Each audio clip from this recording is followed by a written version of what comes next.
Nick is with boltbeat.com and, of course, covers the San Diego Chargers. We'll grab him and talk with him about it. Nick, how are you? Welcome to the show, man. Hey, doing great, guys. It's an honor. Thanks for having me. You bet. Now, Nick, we were just talking about that Dallas-San Francisco game last week, and so many San Francisco fans in the Dallas stadium.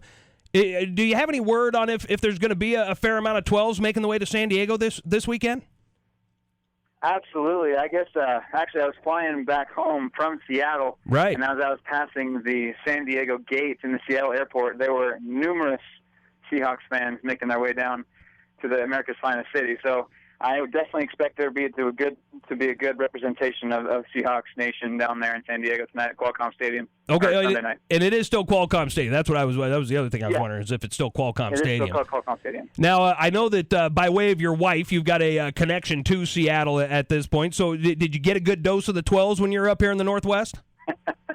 I did. I was very just impressed at the fanhood of Seattle. I mean, everywhere you see 12 flags, everywhere you see Seattle Seahawks stickers, jerseys, everywhere. It's just a football town. I was very impressed, and very classy fans as well. Yeah, we're starting to grow up a little bit now. So now that we got a Super Bowl ring, we're starting to grow up a little bit with it. So we're definitely happy and happy that you had a good time up here in the Northwest. So getting back to your team, the San Diego Chargers, how are you feeling after the 1-point loss on Monday night to Arizona?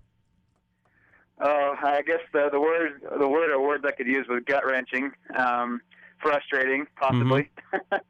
Mm-hmm. Saw some things that definitely could be worked on.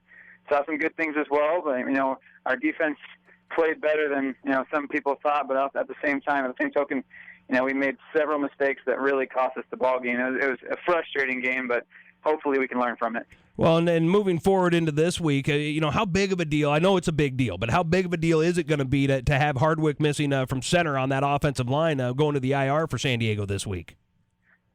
Oh, it's devastating. He's just the heart and soul of the offense. Been there for over a decade, and him and Phillip Rivers pretty much run this offense, and they're very in sync. They've been working together for so long. It's devastating, and people don't realize how influential and how critical it is to have a center on the offensive line who knows what's going on, who knows the plays, knows the reads.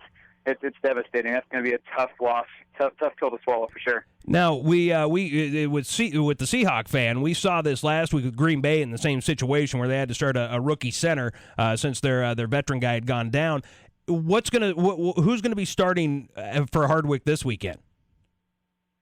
Yeah, it's up in the air still. There's a couple of possibilities. They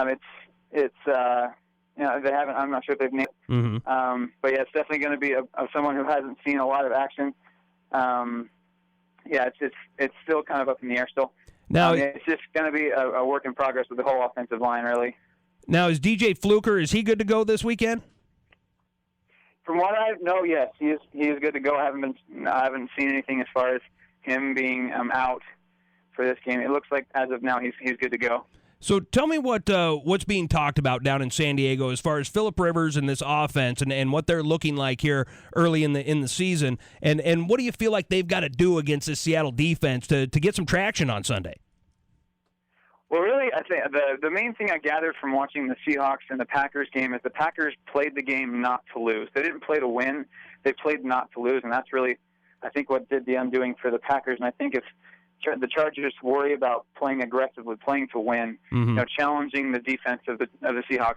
We've heard all week how Rivers is going to challenge Richard Sherman instead of toss away from him like Aaron Rodgers did. Right. So I think if the Chargers consistently challenge the defense, play their game, don't plan around the secondary, but just play their game, and actually hopefully take advantage of maybe a lack of depth from the Seahawks secondary. I know they suffered a few injuries. Mm-hmm. So I think just really execution is key. Just executing. That's what they did not do against the Cardinals. I think execution is key. Now, I will say that on the defensive side of the ball, I'm a big fan of the Donald Butler down there with him at the University of Washington for a few years. But what do you like on that defensive side of the ball for San Diego at this point? Oh, I love Eric. I'm a huge Eric Weddle fan. Just all-around great guy. I actually know him. He's just a great family guy, really about the team, and he gets those guys fired up. And as long as he's on the field, as long as he's playing and flying around and healthy, that defense will be in good shape. He's got the guys in line. I really like him. Yes, of course, I was really happy we were able to extend Butler in the offseason because we really enjoy having him as well. I think him and Weddle are the two just key cogs in that defense. Mm-hmm. And also the two additions in Flowers and Jason Verrett out of the draft. Really, things are looking up for the Chargers defense this year. Moose Jaw, go ahead. Yeah, I'm curious about your Notre Dame graduate that's down there. Didn't play last year. One is, how is he playing on the field? But what are the fans? How are they reacting to him? If you're referring to Manti Te'o, and we really enjoy having him here. The whole, just confusion and scandal, if you want to call it that was last year, two off seasons ago. Really, it's blown over. We've pretty much forgotten about it here. We love having him. He's a hard player. He plays injured all the time. It seems like he's hurt all the time, but he does his best to play through it. We really enjoy having him on the field. I mean, he's just a big physical presence in the middle of the defense. And if he can just stay healthy all season and play a full 60 minutes and a full 16 or the remainder of the season, that'll make a huge difference. We think he can make a huge difference in this offense for this year and in the years to come. Yeah, well, that's great to hear. Well, and I, watching him, a little bit on tape from last year, and then obviously the game this year. I mean, he just and some of the preseason games, obviously as well. He just looks like he fits in. I mean, he looks like he fits into that defense, and he looks comfortable in the NFL. So I think you're right, Nick. I think you've got something that's going to pay some dividends for quite a few years. But Nick, we're looking forward to it. 1:00 on Sunday afternoon, this baby kicks off. So we're definitely looking forward to it, and appreciate you coming on the show today.